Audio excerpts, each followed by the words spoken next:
today we'll talk about how can you fix this problem or know how you can do that on your garden space app.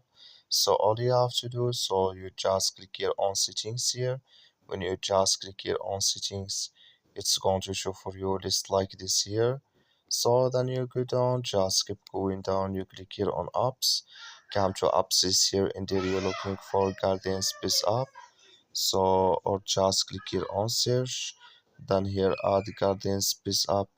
It's going to so add here garden space app. It's going to show for you like this. Click on it, so then it's going to take you to this list here. Click on for stop, click on OK, then you go down, so then you click here on storage, come to storage list here, just click on clear cache.